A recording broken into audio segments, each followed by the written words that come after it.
ਦਰਖਤ ਬਾਲਣ ਆਪਣੇ ਆਪ ਲਈ ਨਹੀਂ ਵਰਤਦਾ ਔਰ ਦਰਖਤ ਜਿਹੜਾ ਆ ਉਹ ਆਪਣੀ ਛਾਂ ਆਪ ਨਹੀਂ ਮਾਣਦਾ, ਸਗੋਂ ਦਰਖਤ ਦਾ ਸਾਰਾ ਕੁਝ ਜੋ ਹੈ ਉਹ ਦੂਸਰੇ ਦੀ ਵਰਤੋਂ ਵਾਸਤੇ ਹੀ ਹੈ। ਸੰਤ ਜਨ ਤੀਸਰੇ ਮਹਾਂਪੁਰਸ਼ ਸੰਸਾਰ ਵਿੱਚ ਆਉਂਦੇ ਹਨ ਔਰ ਇਹਨਾਂ ਦਾ ਜਿਹੜਾ ਆਉਣਾ ਹੈ ਉਹ ਵੀ ਪਰਉਪਕਾਰ ਹਿੱਤ ਹੈ, ਦੂਸਰੇ ਦੇ ਭਲੇ ਵਾਸਤੇ ਆਉਂਦੇ ਨੇ।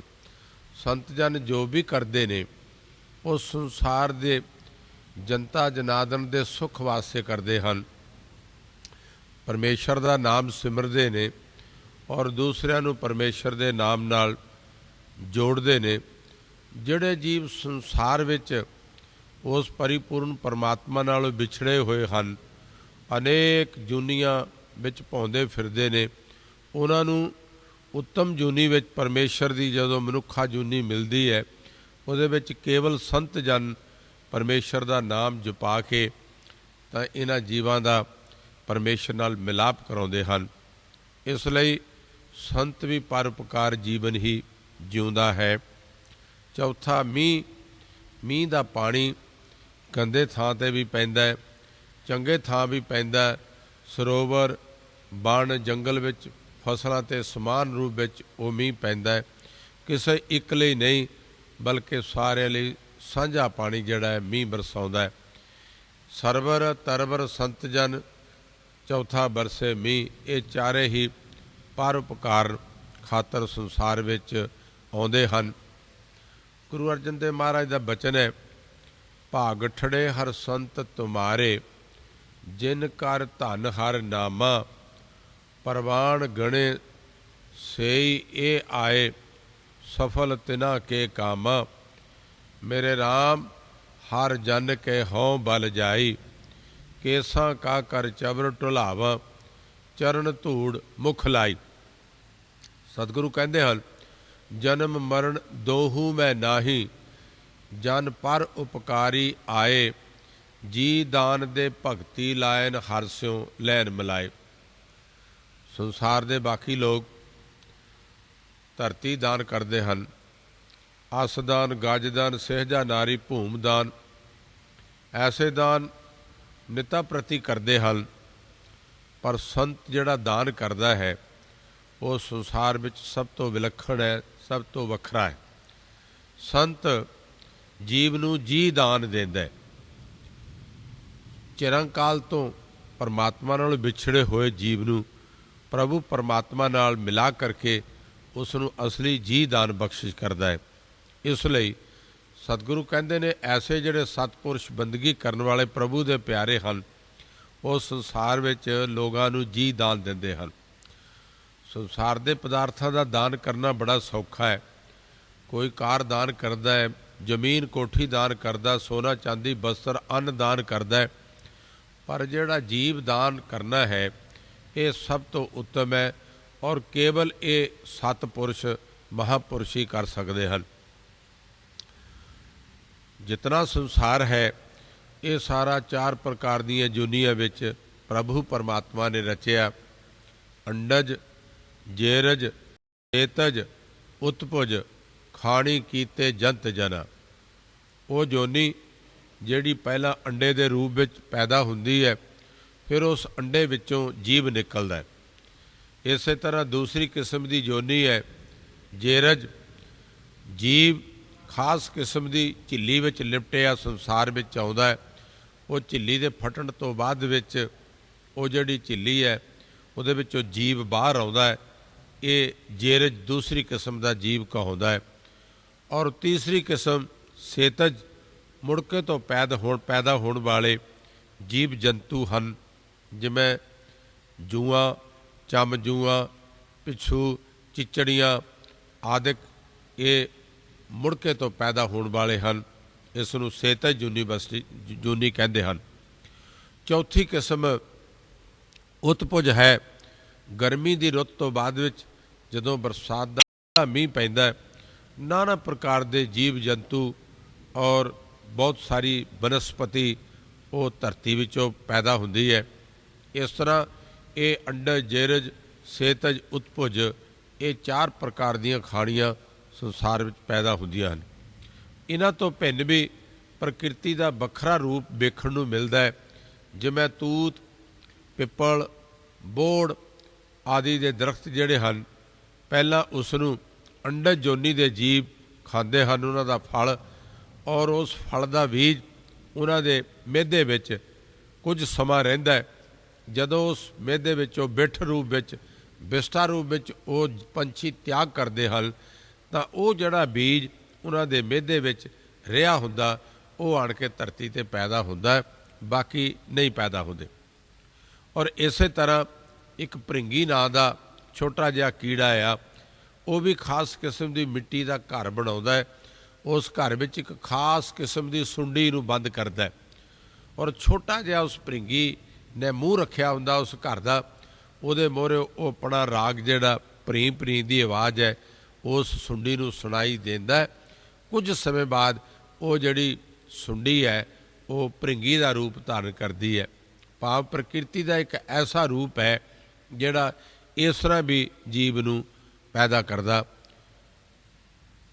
प्रकृति ने ये चारे प्रकार दीयां खाणियां विच कुछ ऐसियां वस्तुआं पैदा कीतियां हन जिन्हां दी आम दूसरियां वस्तुआं दी बनिस्बत कीमत ज़्यादा है।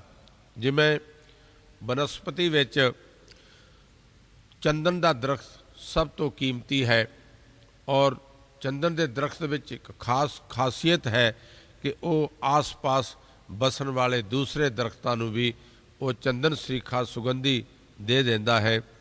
गुरबाणी विच बचन आया, ओए पी चंदन होए रहे बसे जो चंदन पास। पर कबीर साहब ने सुचेत किया किते ऐसा भी ना होवे भई कौड़ा निम सरीखा दरख्त तो चंदन तो सुगंधी लैके चंदन बन जाता, पर बांस वर्गा पतला लंबा दरख्त जिहड़ा है वो अपनी बड़ाई विच बुढ़िया होया वो चंदन की सुगंधी नहीं लै सकता। कबीर साहब ने बड़ा सुंदर मुखातब किया है, कबीर बांस बड़ाई बूढ़िया इयों मत डूबो कोए, चंदन कै निकटै बसै बांस सुगंध ना होए। तो इन्हां चार प्रकार दीयां खाणियां विच प्रकृति विच दरख्तां विच सब तो ज़्यादा कीमती चंदन का दरख्त है। इस तरह चौपाए जानवरां विचों गऊ नूं साडे भारती सभ्यता विच बड़ा उत्तम मन्निया, और इसनूं आम भाषा विच गऊ माता का भी दर्जा दिता।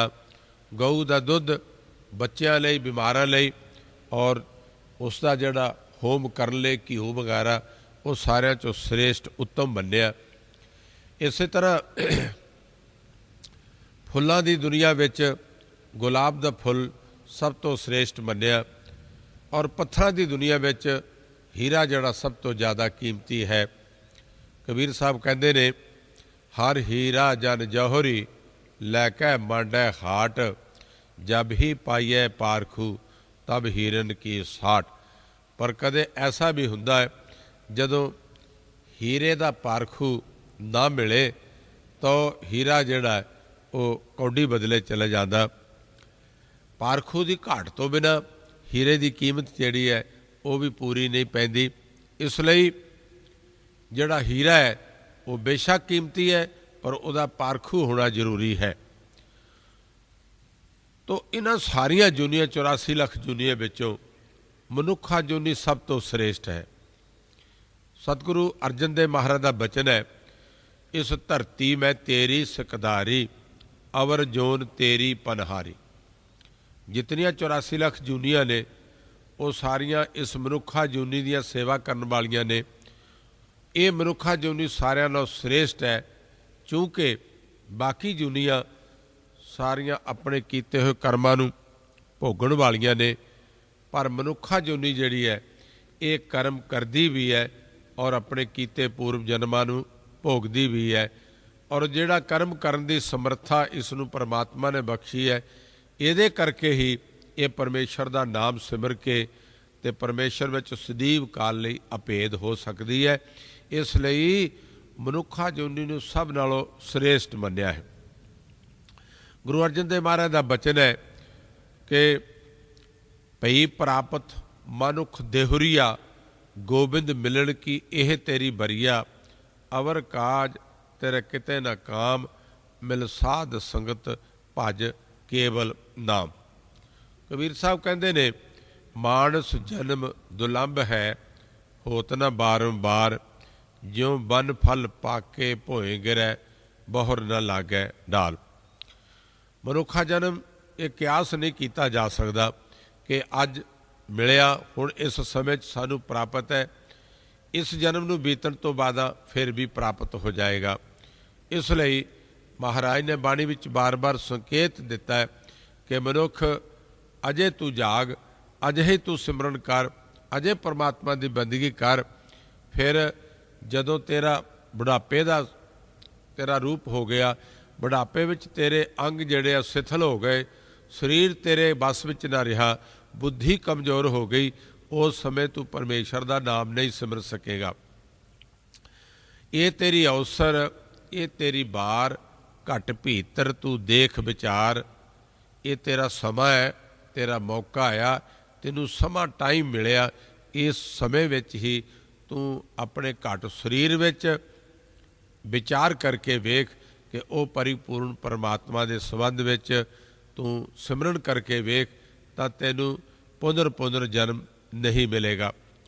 तो मनुखा जूनी विच, बल्कि 84 लाख जूनिया विच सब तो श्रेष्ठ मनुखा जूनी है। मनुखा जूनिया विचों भी जिहड़े परमेश्वर की बंदगी करते हैं वो लोग श्रेष्ठ हैं, वो उत्तम हैं, वो अगवाई करने वाले हैं।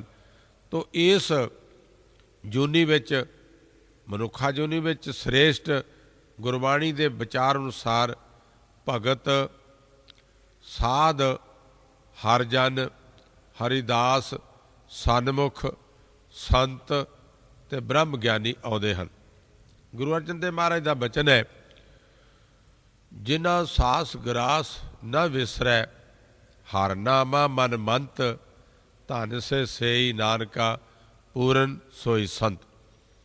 जिहड़ा स्वास स्वास बंदगी करता है, प्रभु परमेश्वर नूं याद करदा, हरि दे परमेश्वर दे नाम का चिंतन करदा, कहते सारिਆਂ नालों श्रेष्ठ पुरुष है, सारिਆਂ नालों उत्तम है, और वो मन तो अपने तो प्रभु नूं एक पल भी नहीं विसारदा। बाकी मनुखा जोनी विचों भी ये जड़ा संत है श्रेष्ठ है।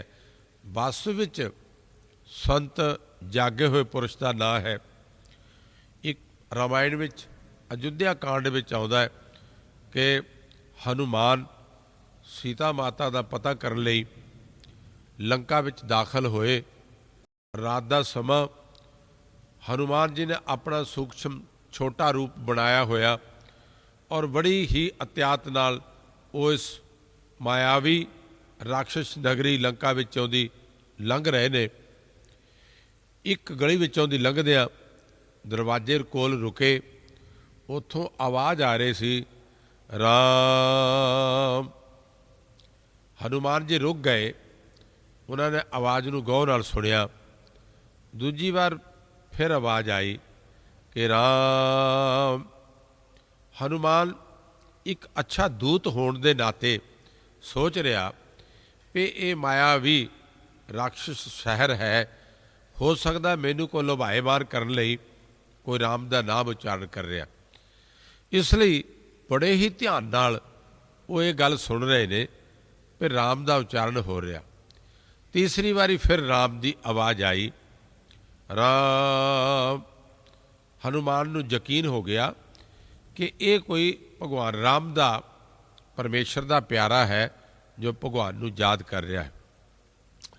उन्होंने दरवाजे ते दस्तक दी, दरवाजा खुलिया ते अंदरों रावण का भरा भविष्ण जिहड़ा परमात्मा का प्यारा सी, परमात्मा का भगत सी, उहदे दर्शन होए। भविष्ण ने हनुमान नूं वेखदिया ही कहा, आओ संत जी। दोनों बैठ गए। हुण आपस में दोनों का सौदा होण लग्या, गलबात होई। हनुमान कहन लगा, मैं भगवान की बिछड़ी हुई माया नूं, सीता नूं मिलना चाहुंदा। और भविष्ण ने कहा कि मैं भगवान नूं मिलना चाहुंदा। दोनों विच सौदा तय हो गया कि भविषण हनुमान नूं भगवान की माया सीता नूं मिला दे और जो हनुमान भगवान नूं मिलिया होया वो भविषण नूं भगवान नूं मिला दे। तो जिहड़ा मिलिया होया सी उहदे लई संत शब्द वरतिया। गुरु अर्जन देव महाराज ने बड़ा सुंदर शब्द बैराड़ी राग विच कथन कीता है।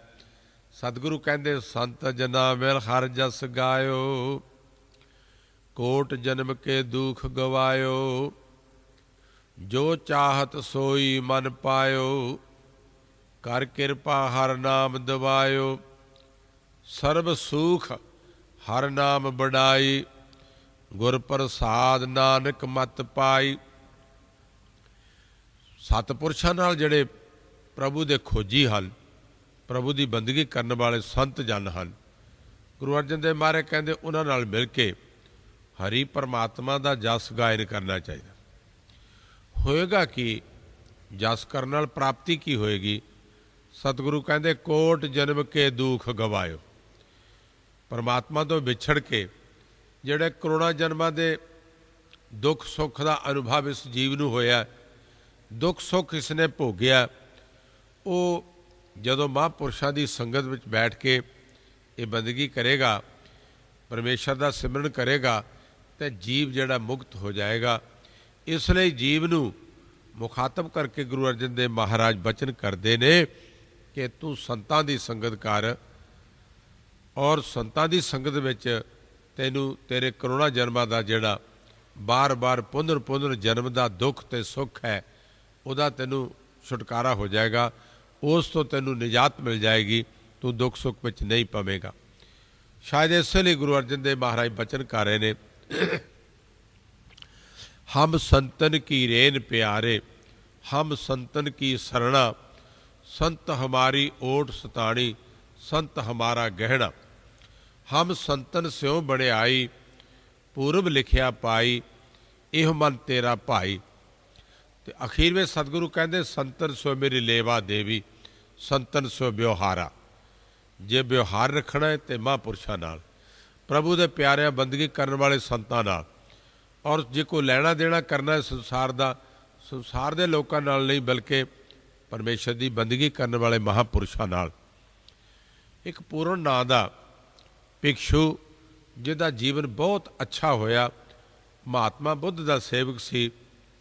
महात्मा बुद्ध ने वेख्या कि ये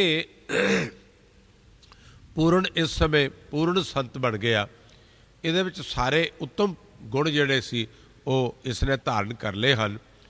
तां बुद्ध कहण लगे पूर्ण हुण मैं तैनूं भिक्षु बना के एक ऐसे इलाके विच भेज रहा जिथे दे लोग बड़े कुख्यात हन, बड़े लड़न झगड़न वाले हन, बड़ा गाली गलोच करते हैं और बुरा व्यवहार करते हैं।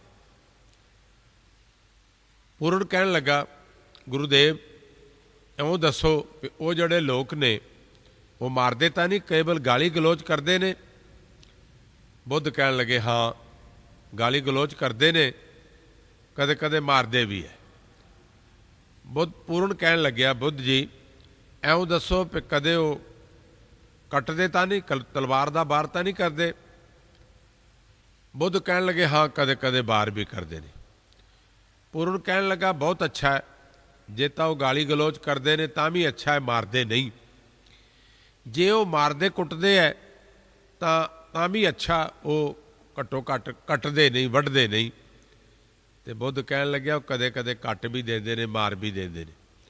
पूर्ण कहन लग्या फिर भी बहुत अच्छा है, जन्म तो लैकर के मरण पर्यंत आदमी बहुत सारे दुख भोगदा है, तो जे वो मार देंदे हन तो इसका मतलब है वो बहुत सारे दुखों तो वो बंद खलासी करा देंदे ने।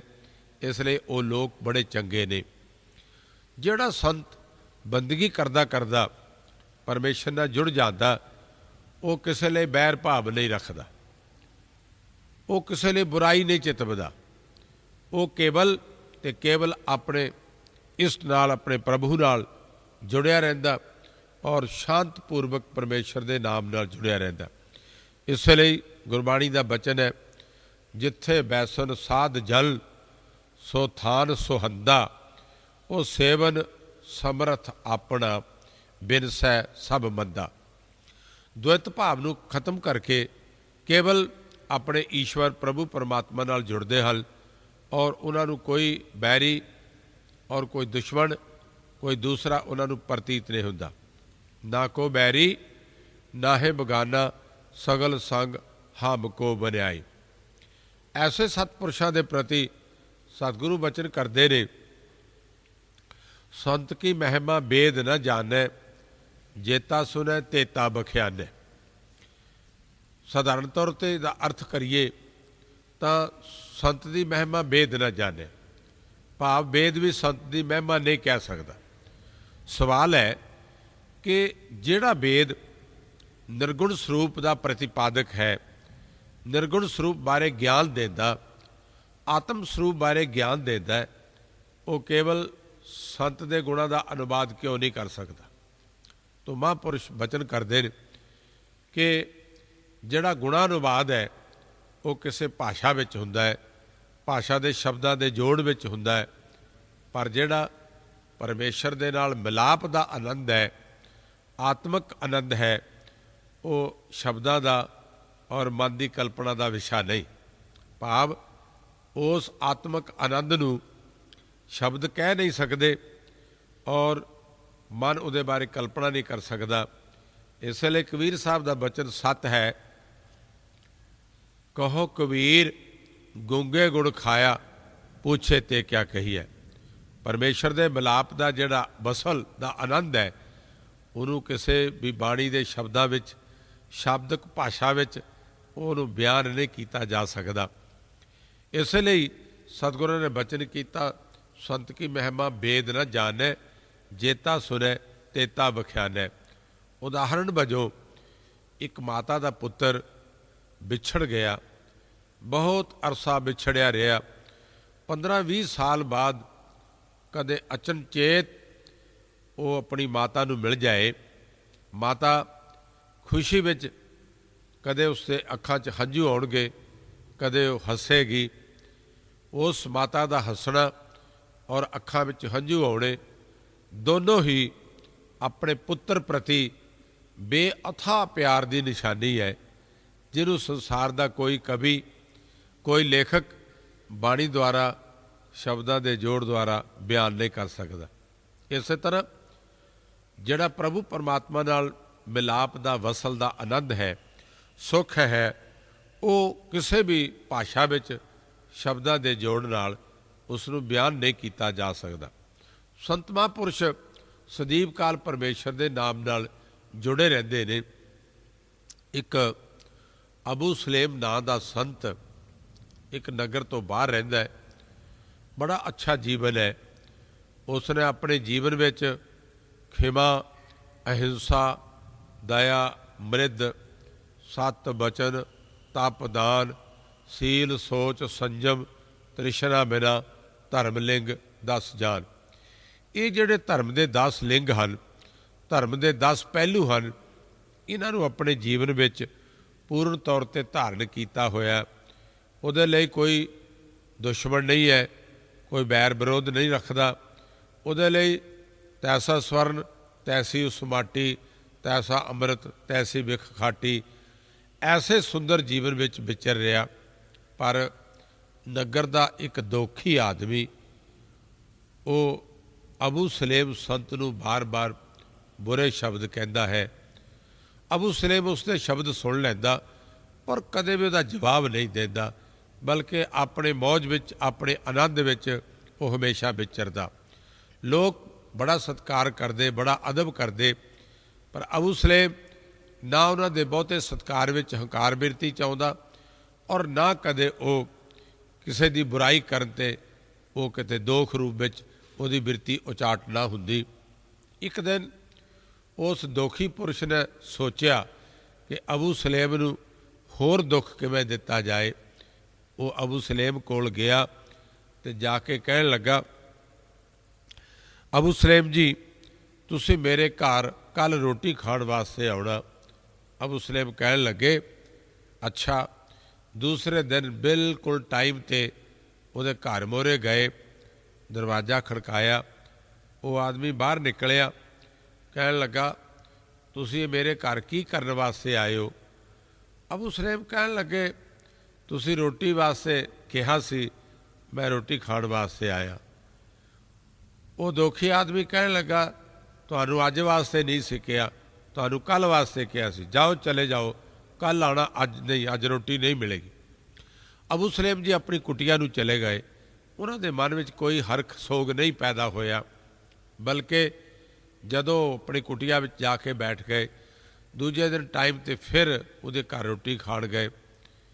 ਦਰਵਾਜ਼ਾ ਖੜਕਾਉਣ 'ਤੇ ਜੋ ਦਰਵਾਜ਼ਾ ਖੋਲ੍ਹਿਆ, ਉਹ ਕਹਿਣ ਲੱਗਾ ਤੇਰੇ ਵਰਗੇ ਵਿਹਲੜ ਆਦਮੀ ਨੂੰ, ਮਨਖੱਟੂ ਆਦਮੀ ਨੂੰ ਕੌਣ ਰੋਟੀ ਖਿਲਾਏਗਾ?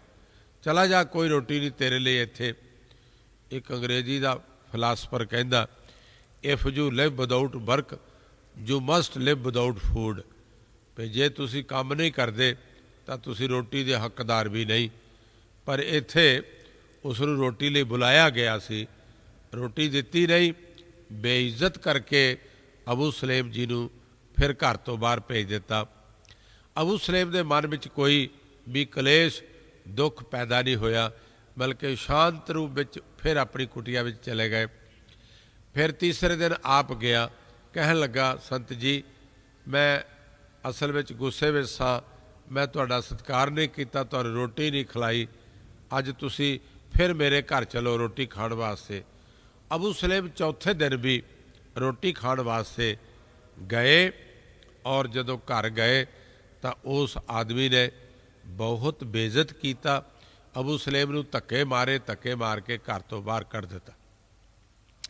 ਅਬੂ ਸਲੇਮ ਜੀ ਬਿਲਕੁਲ ਸ਼ਾਂਤ ਚਿੱਤ ਆਰਾਮ ਨਾਲ ਫਿਰ ਆਪਣੀ ਕੁਟੀਆ ਵਿੱਚ ਆ ਗਏ, ਅਤੇ ਉਹ ਆਦਮੀ ਫਿਰ ਕੁਟੀਆ ਵਿੱਚ ਮਗਰ ਆਇਆ, ਆਣ ਕੇ ਕਹਿਣ ਲੱਗਾ ਅਬੂ ਸਲੇਮ ਜੀ ਮੈਂ ਤੁਹਾਨੂੰ ਸਮਝ ਲਿਆ, ਤੁਹਾਡੇ ਵਿੱਚ ਸਹਿਣਸ਼ੀਲਤਾ ਬਹੁਤ ਹੈ।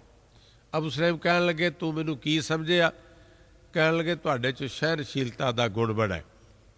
ਅਬੂ ਸਲੇਮ ਜੀ ਕਹਿਣ ਲੱਗੇ ਤੂੰ ਮੇਰਾ ਗੁਣ ਕੁਝ ਨਹੀਂ ਵੇਖਿਆ, ਇਹ ਗੁਣ ਤਾਂ ਕੇਵਲ ਕੁੱਤੇ ਵਿੱਚ ਹੈ। ਕੁੱਤੇ ਨੂੰ ਰੋਟੀ ਪਾਓ ਤਾਂ ਕੁੱਤਾ ਕੋਲ ਆ ਜਾਂਦਾ, ਉਸ ਨੂੰ ਝਿੜਕਦੇ ਹੋ ਕੁੱਤਾ ਦੂਰ ਚਲਾ ਜਾਂਦਾ। ਅਬੂ ਸਲੇਮ ਕਹਿਣ ਲੱਗਾ ਇਹ ਤਾਂ ਗੁਣ ਜਿਹੜਾ ਨਾ ਕੁੱਤੇ ਦਾ ਗੁਣ ਹੈ, ਅਸਲ ਵਿੱਚ ਸੰਤ ਦੇ ਜਿਹੜੇ ਇੰਟਰਨਲ ਵਰਚੂ ਅੰਦਰੂਨੀ ਗੁਣ ਹਨ ਉਹਨੂੰ ਤਾਂ ਵੇਦ ਵੀ ਨਹੀਂ ਜਾਣ ਸਕਦਾ। ਇਸੇ ਲਈ ਗੁਰਾਂ ਨੇ ਫਰਮਾਇਆ ਸੰਤ ਕੀ ਮਹਿਮਾ ਵੇਦ ਨਾ ਜਾਣੈ, ਜੇਤਾ ਸੁਣੈ ਤੇਤਾ ਵਖਿਆਨੈ। ਸੰਤ ਆਪਣੇ ਜੀਵਨ ਕਾਲ ਵਿੱਚ ਪਰਮੇਸ਼ਰ ਦੇ ਨਾਲ ਜੁੜਦਾ ਹੈ। ਇਸ ਲਈ ਗੁਰੂ ਅਰਜਨ ਦੇਵ ਮਹਾਰਾਜ ਕਹਿ ਰਹੇ ਨੇ ਸਾਜਨ ਸੰਤ ਕਰੋ ਇਹੋ ਕਾਮ। ਹੇ ਮਹਾਂਪੁਰਸ਼ੋ ਇੱਕ ਕੰਮ ਤੁਸੀਂ ਕਰੋ, ਔਰ ਉਹ ਕੰਮ ਕੀ ਹੈ? ਆਨ ਤਿਆਗ ਜਪੋ ਹਰ ਨਾਮ। ਦੂਸਰੇ ਸੰਸਾਰ ਦੇ ਕੰਮ ਧੰਦੇ ਤਿਆਗ ਕਰਕੇ, ਦੁਬਿਧਾ ਬਿਰਤੀ ਤਿਆਗ ਕਰਕੇ, अन्य बिरती संसार की त्याग करके, बेकारी बुद्धि के काम नूं त्याग करके तुसी परमेश्वर के नाम नाल जुड़ो और फिर सिमरो सिमर सिमर सुख पावो।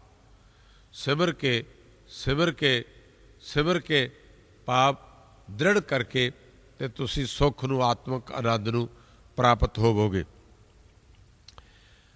केवल तुसी आप ही नाम नहीं जपना, आप जपो अवरह नाम जपाओ।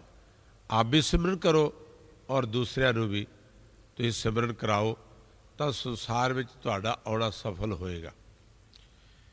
ਇੱਕ ਨੀਤੀ ਦਾ ਸ਼ਲੋਕ ਹੈ ਕਿ गज गज में माणक नहीं गिर गिर मोती ना है। गिर पहाड़ विच सारे पहाड़ों विच मोती नहीं हुंदा और सारे हाथियों के मत्थे विच मोती भी नहीं। गज गज में माणक नहीं गिर गिर मोती ना है।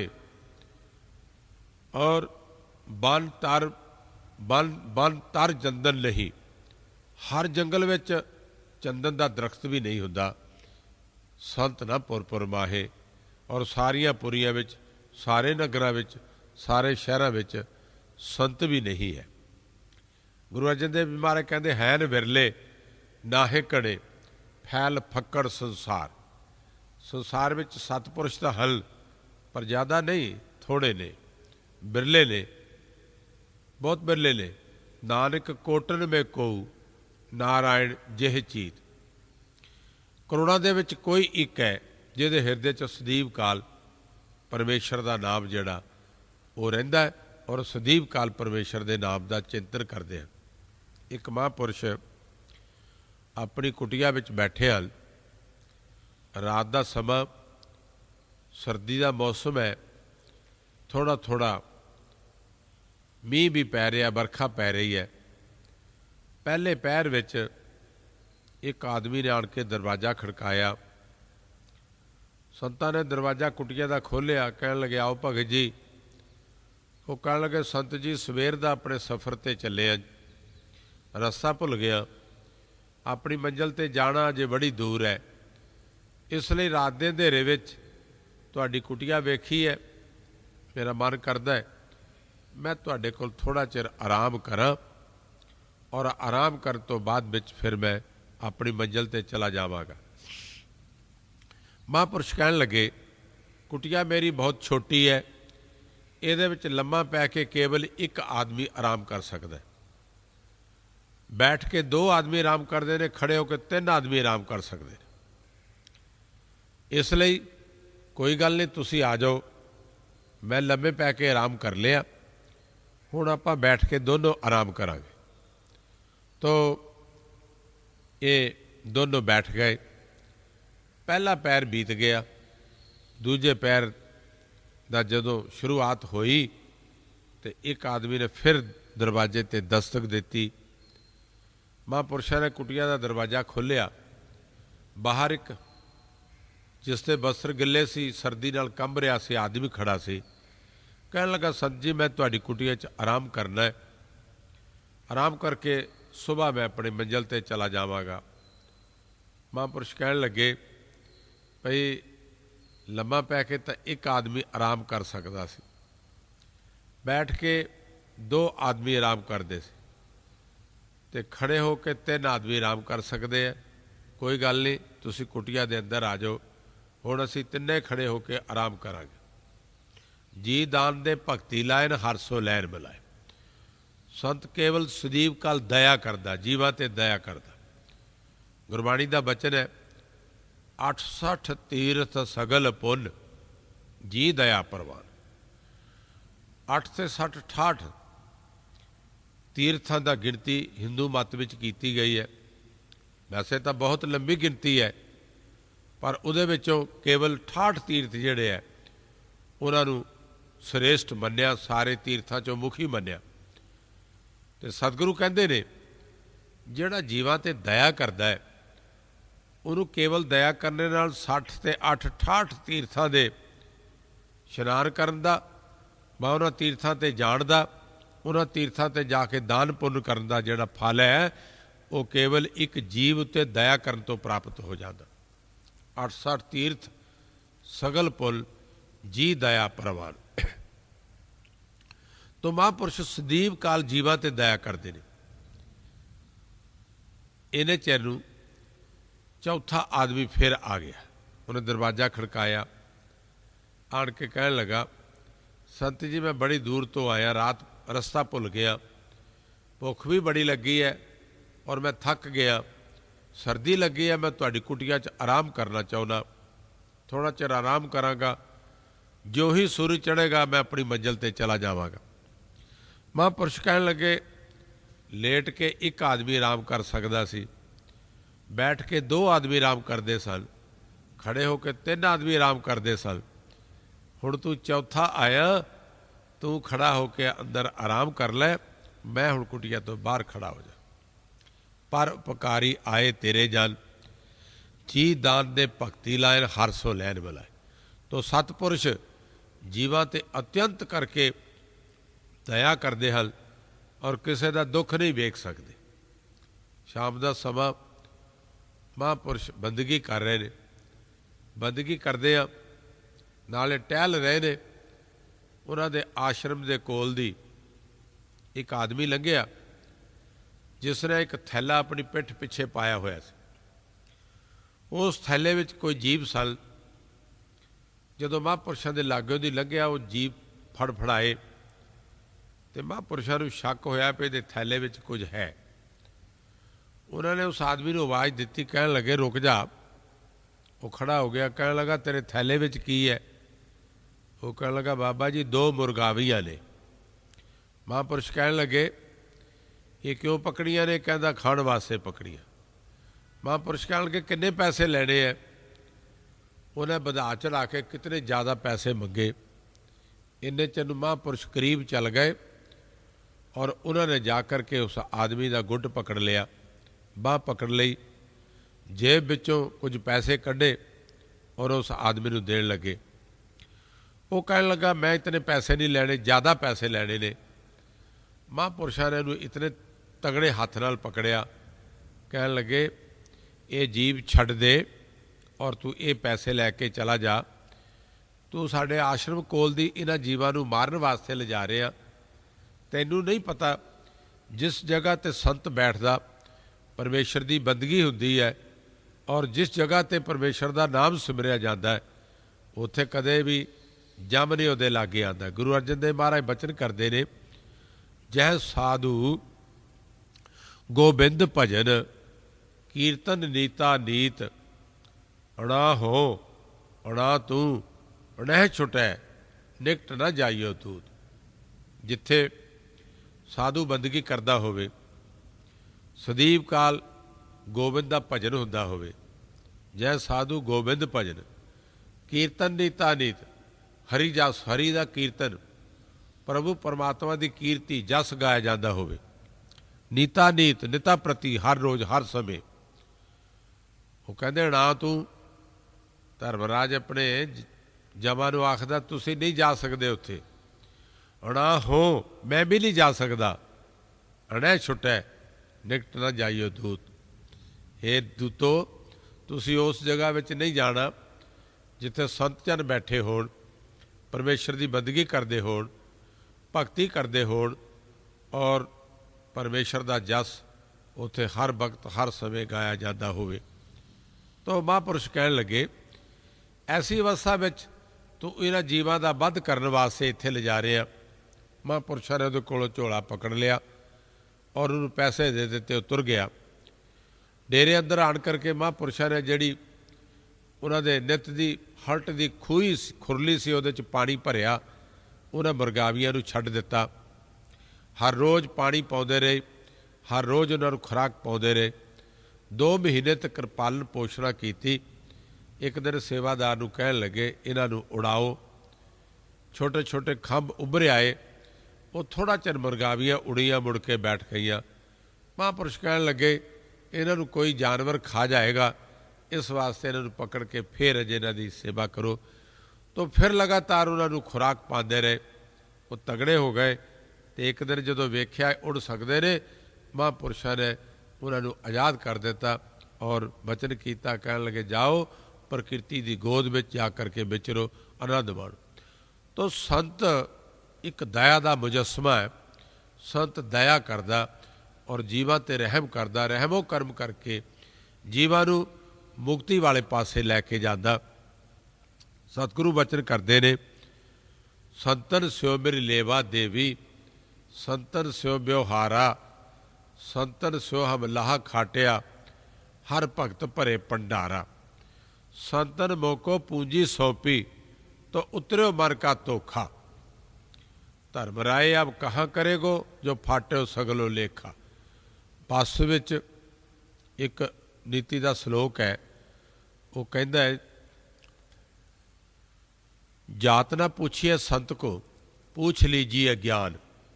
संत किहड़ी जाति का, किहड़े इलाके का, किहड़े देश का है, ये पुछण की लोड़ नहीं, पर संत नूं ज्ञान पुछना चाहिए। आत्म तत्व का बोध संत कोलों लेना चाहिए, जिहड़ा असली संत का गहना है। पूछ लीजिए ज्ञान, मोल करो तलवार का, पड़ा रहन दिओ म्यान। तलवार लोहे के म्यान विच होवे तां भी कोई फर्क नहीं, चांदी के म्यान विच होवे तां भी कोई फर्क नहीं, अगर सोने के हीरे जड़त म्यान विच होवे तां भी फर्क नहीं। पर केवल जिहड़ी तलवार है ना, उहदा जिहड़ा लोहा है वो वधिया होना चाहिए, तां जो जंगे मैदान विच वो तलवार सिपाही नूं बहादुर नूं धोखा ना देवे, बल्कि वो चंगा काम करे। इसलिए संत का पहरावा, संत का खाण पीण वो नहीं देखना चाहिए। संत का ज्ञान वेखना चाहिए। संत कोल ज्ञान की है, संत कोले परमेश्वर के नाम की कितनी पूंजी है। संतन मोको पूंजी सौंपी तो उतरियो मन का धोखा। असल विच यही सब तो ज़्यादा उत्तम श्रेष्ठ पूंजी है जिहड़ी संसार के लोगों में जिहड़ा भुलेखा पिया होया संसार सत है, जीव सत है और ये सारा कुछ देखने वाली चीज़ सत है। इसकी निवृत्ति करने वाली सतपुरुषों की बदगी रूप पूंजी है जिहड़ी इसनूं निवृत्त कर सकती है। इसलिए सतगुरु कहते हैं कि महापुरुषों ने मैनू मुक्ति रूप पूंजी बख्शी है। संतन मोको पूंजी सौंपी तो उतरियो मन का धोखा। धर्म राये अब कहाँ करेगो जो फाट्यो सगलो लेखा। सतगुरु कहते की प्राप्त होएगा, मरण जमण का लेखा खत्म हो जाएगा, संसार विच फिर पुनर्जन्म नहीं होएगा।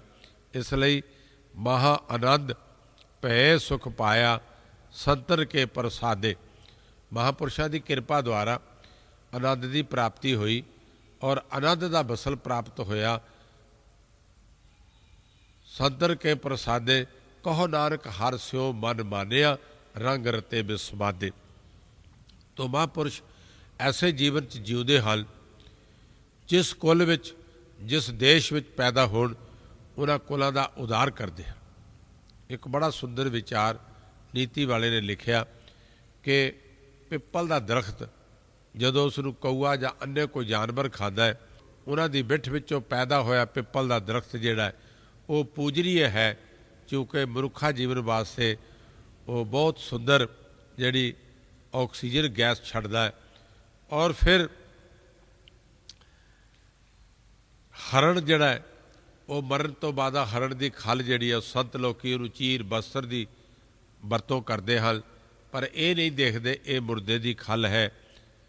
भंवरा जिहड़ा फुल ते बैठदा है और फुल की सुगंधी लैंदा है, फुल नूं तोड़न तो बाद अपने इष्ट नूं जां अपने लिए कोई वरतदा, उसनूं ये नहीं ख्याल किया जाता कि ये फुल जिहड़ा है ये झूठा किया होया, बल्कि उसकी सुगंधी जिहड़ी है उहदे वास्ते देवतियां नूं और इष्ट जन लोकां नूं संत लोकां नूं भेंट किया जाता। बछड़ा गऊ का दुध पींदा है और उहदी जिहड़े बाछा चों निकली हुई झग है वो भी दुध विच शामिल हो जाए तो उस दुध नूं कोई झूठा नहीं गिणदा। गंगा विच नाना प्रकार दियां बहुत सारे नदियां नाले जिहड़े गंदे भी हैं वो पैंदे हैं, पर गंगा का जल जिहड़ा वो पवित्र है। इवें ही महापुरुष किसी भी कौम विच किसी भी इलाके विच जदों पैदा होंदे हैं वो केवल पूजनीय हैं और सत्कारयोग हैं, उन्होंने मान ही मिलता है। संत पुरुष जिहड़ा उन्हां दे संपर्क में कोई जीव नहीं भी आवे उन्होंने जी दान देहत भगती लाइन हर सो लैन बुलाए। महापुरुष बैठे सन इस रस्ते कोल दी एक आदमी हर रोज़ शिकार खेडण वास्ते जाता है। उस कोल जाल है, छुरी है, एक थैला है और जानवरों नूं पाउण वास्ते उसने खुराक भी कोल, चोगा भी कोल रखी हुई है। एक दिन महापुरुषों के लागे उहदी लंघण लगा तो उन्हें सोचा अज चलो महापुरुषों की संगत में भी 2 मिनट बैठते हैं। जाके महापुरुषों को बैठ गया। महापुरुषों ने पूछा भी तू जीवन में की काम करदा है।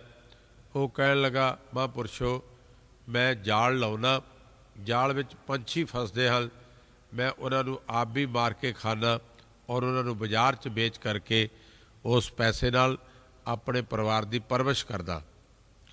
महापुरुष कुछ नहीं बोले, चुप रहे। वो बंदा चला गया। शिकारी ने जाके जाल लाया, चोगा खिलारी और एकदम पहली बार ही 10-15 जड़े जीव सन वो पंछी उहदे जाल विच फस गए।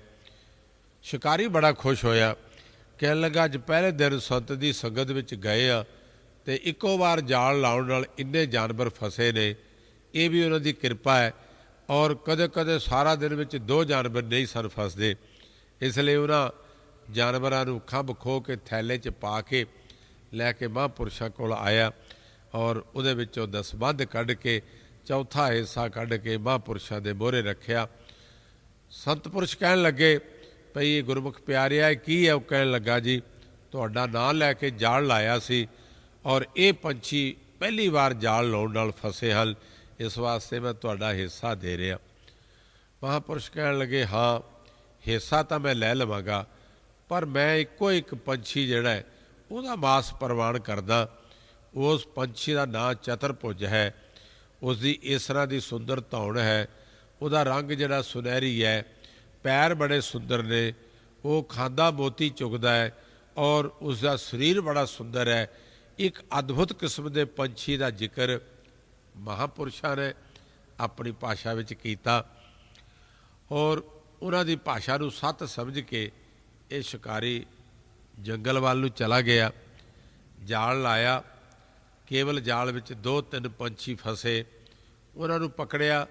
पकड़न तो बाद जिहड़ियां निशानियां पंछी दियां महापुरुषों ने दसियां सन वो सारियां वेखियां, पर उन्हां चों कोई एक निशानी भी उस पंछी की नहीं सी, इसलिए सारे छड़ दिते। दूर दराड़े जंगल में जा करके बार बार वो जाल लाउंदा रहा, पंछी फसदे रहे, पंछियां नूं गौर नाल वेखदा रहा, पर जदों उन्हां विच वो गुण ना दिसे तां उन्हां गुणां नूं ना पा करके वो पंछियां नूं छड़ दिंदा रहा। बड़ा लंबा समा बीत गया, लगभग 6 महीने तक वो पंछियां नूं छड़दा रहा, पंछियां नूं पकड़दा रहा, पंछियां दे गुणां नूं देखदा रहा, पर जिहड़ा पंछी महापुरुषों ने अपने जवान विच अपनी शैली विच बयान कीता सी वो पंछी उन्होंने किते भी नज़र ना आया। एक दिन उसने प्रण किया कि अज जेकर सारा दिन विच ऐसा पंछी ना पकड़िया तो जिस छुरी नाल मैं हर रोज़ पंछियों नूं मारदा हाँ, ये छुरी मैं अपने पेट विच मार के अपने आप नूं खत्म कर लाँगा। समा बीतदा गया, चलदा गया, अखीर वो समा भी आ गया, पर ऐसा जिहड़ा चतुरभुज पंछी सी वो उन्हां दे हत्थ विच नहीं आया और वो निराश हो गया। अखीर शाम दे वेले उहदा नियत कीता होया समा भी जिहड़ा सी वो आया, तो उसने अपने थैले विचों छुरी कड्ढी और वो छुरी अपने पेट विच मारन लग्या। जो ही उन्हें अखां बंद कीतियां और छुरी मारन लगा, क्योंकि आदमी जदों मौत के घाट में अपने आप नूं ले जांदा, सुसाइड करदा, भाव आत्म हत्या करदा, तो जिन्ना समा उन्हें जे होर जीउणा हुंदा उसके जिहड़े दुख हल वो सारे उस पल छिन विच आउंदे हल। इसलिए मौत तो हमेशा आदमी घबरा जाता। कबीर साहब कहते ने पर मैं मौत तो नहीं डरदा, क्योंकि जिहड़ा मौत तो जीवन दान देने वाला मैनूं उसकी प्राप्ति हो गई। जिहड़ा भी सतपुरुष परमेश्वर का प्यारा जीवन दान देने वाले प्रभु परमात्मा नूं प्राप्त कर लैंदा, वो मौत तो नहीं डरदा। कबीर साहब कहते ने कबीर मोहे मरने का चाओ है, मरो तो हर के द्वार, मत हर पूछे कौन है परा हमारे बार। प्रभु परमात्मा के दर ते गुजरन वाला पुरुष उसनूं किसी चीज़ का भै नहीं। तो इत्थे तक भी कबीर साहब कहते ने कि पहला मैनूं डर सी मरण का, पर हुण संसार नूं मरदिआं मैं वेखदा, पर मैं संसार विचों नहीं मरांगा। वो कहता है कबीर मैं ना मरो मरबो संसारा, संसार तो सारा मरेगा पर मैं नहीं मरांगा, क्योंकि अब मोहे मिलियो है जियावन हारा। कबीर साहब कहते मेनू प्राप्ति हो गई है, जिहड़ा इस संसार नूं जीवन दान देने वाला प्रभु है वो मैनू प्राप्ति हो गई। इस वास्ते मेरा मरण का डर जिहड़ा सी ना खत्म हो गया। पहला मैं उसनूं बाहर ढूंढदा सी, बाहर वेखदा सी, अब हुण वो मेरा अपना स्वरूप ही मैनू प्रभु ने दिखा दिता और मैं हुण उसके स्वरूप में हाँ, इसलिए मेरा मरण का कोई डर नहीं। हुण अखां मीट के छुरी अपने पेट विच मारन लग्या तो उसनूं कुछ आवाज़ सुनाई देती, जिस तरह कोई चीज़ उहदे पैरां विच आण के डिगी। जदों अखां खोड़ियां तो उन्हें वेख्या कि जिस तरह के जीव की कल्पना, जिस तरह के जीव का स्वरूप महापुरुषों ने बयान किया सी, वो जिहड़ा जीव सी वो उसके पैरों में पिया होया सी। बस छुरी थले सुट दी और उस जीव नूं चुक्या, चुक के पकड़ के सारे गुण वेखे, उस तरह के उसके खंभ सन, पैर सन, उसकी तौड़, उसके नेत्र, वो सारे पेख के उसनूं छाती नाल लाया, बड़ा प्यार किया, झोले विच पा के रमा रमी वो महापुरुषों कोल आया। महापुरुषों के अगे आण के उसने वो जिहड़ा पंछी सी रखिया और महापुरुषों नूं कहण लगा कि जिहड़ा पंछी तुसीं कहा सी वो मैं पकड़ के लिआंदा। महापुरुष उस पंछी नूं देख के उठ के खड़े हो गए, नमस्कार कीती, कहण लगे भगत जी तुसीं मेरे तो पहला उस स्थान नूं पहुँच गए जिथे मैं पुजना सी। ये पंछी तो मैं तेनों काल्पनिक रूप में बयान किया सी, वास्तव में ये तो प्रभु का स्वरूप है और प्रभु की प्राप्ति करके संत जी भी बागो बाग हो गए और उस कातल नूं, जीवां की हत्या करने वाले नूं परमेश्वर के नाम नाल जोड़िया। तो सतगुरु कहते ने जी दान दे भगती लायन हर सो लैन मिलाए। महापुरुष जिहड़े ने वो आप जीवदान प्राप्त करते हैं और संसार के जीवां नूं उन्हां नाल जोड़ लैंदे ने। सतगुरु अर्जन देव महाराज का बचन सी, साजन संत करो इहो काम, आन त्याग जपो हर नाम, सिमरो सिमर सिमर सुख पावो, आप जपो अवरै नाम जपावो। वाहिगुरु जी का खालसा, वाहिगुरु जी की फतेह।